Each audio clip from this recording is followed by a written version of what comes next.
What's going on, guys? Andrew Piluk Hockey here, back again with another video, back for the second video of the day. But at least the Maple Leafs let me rest for most of the day, rest my back up a little bit because your boy's on the LTIR. But the Maple Leafs have finally signed the mystery defenseman, the guy that nobody knew what was going on with, and that's Jani Hakanpää. So if you guys are new here and you love Maple Leafs content all throughout the season and the offseason, make sure to like this video and subscribe. Join the squad. I know there's a ton of you guys that aren't subscribed.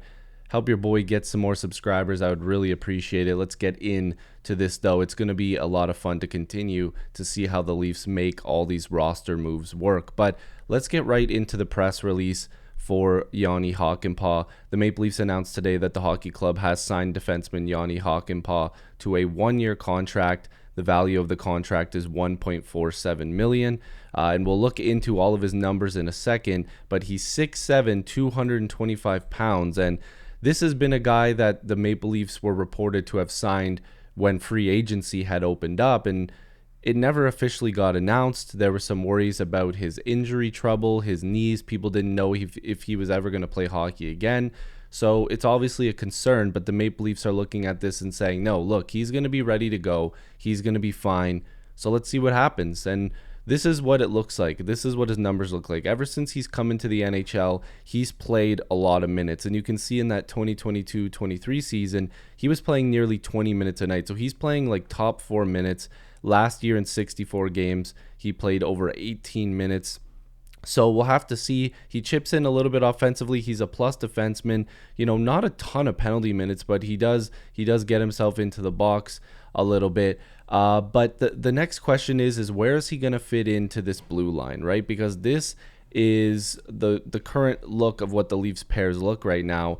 And I'm wondering if Riley and Tanev stay together. I believe Benoit and McCabe will likely stay together as the second pairing.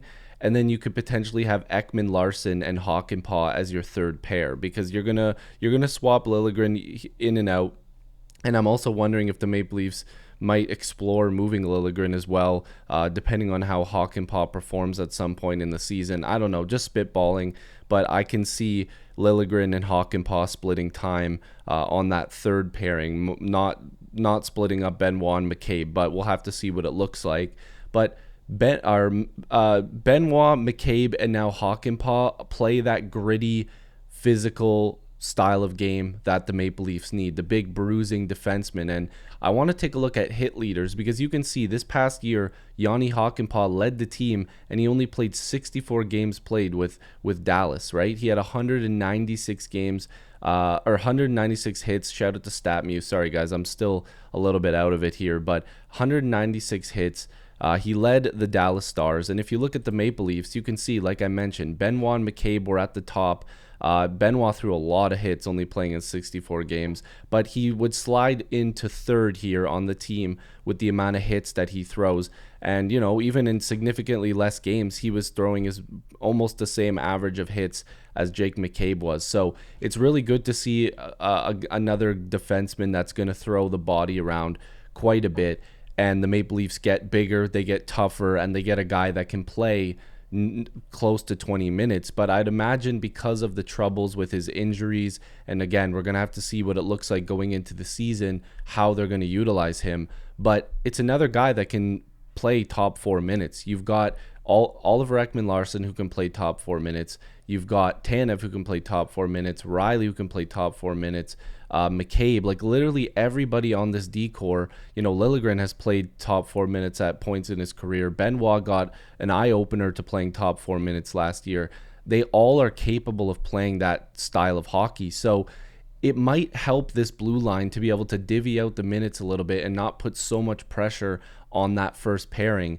Especially, again, it all comes down to if Hakanpää can stay healthy. If he does, this is music to every Leaf fan's ears. This guy is going to give substantial help on that back end in terms of the physicality, clearing out the front of the net, and playing pretty solid overall defensively. But there's another thing that we have to look at, and that is the Maple Leafs cap situation.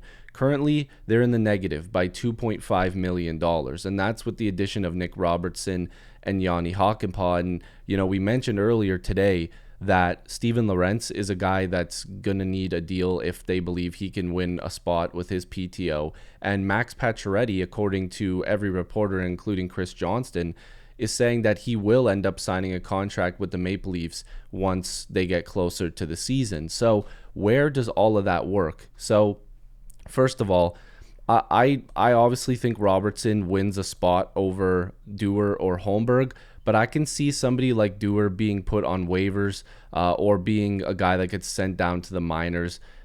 I know I like Dewar, but I don't know if the Maple Leafs are willing to risk Pontus Holmberg going out unless the Maple Leafs trade David Kampf, which again would get them $2.4 million in space. So just for the sake of this, we're gonna, oh well, it doesn't work like that on Puckpedia, but let's try to make a trade. Let's see if we can do that while I'm filming this right now. So we'll make a trade. Well, just for the sake of the video, I'm gonna be trading where is he? David Kampf. And I'm also, just for the sake of the video, just to show you guys the money and what I think the Leafs should do. Let's see, Connor Timmins, okay? And let's just pick up a draft pick. Again, this isn't what's actually going to happen, but for money-wise, this is what I would do to help out a little bit. So, again, you have $960,000 in cap space.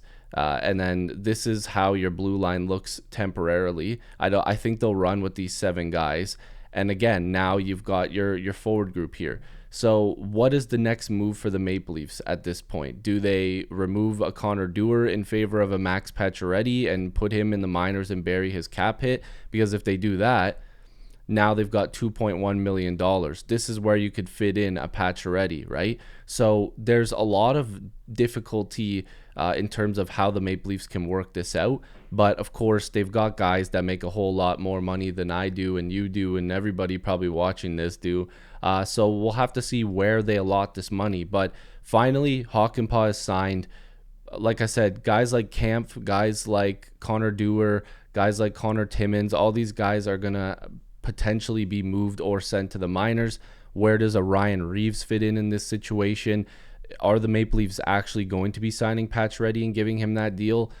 Again, it seems like it. I don't really know. All I know is I'm getting up to my time limit of being able to sit in this chair without starting to be in a lot of pain. So if you guys are new here, make sure to like this video and subscribe.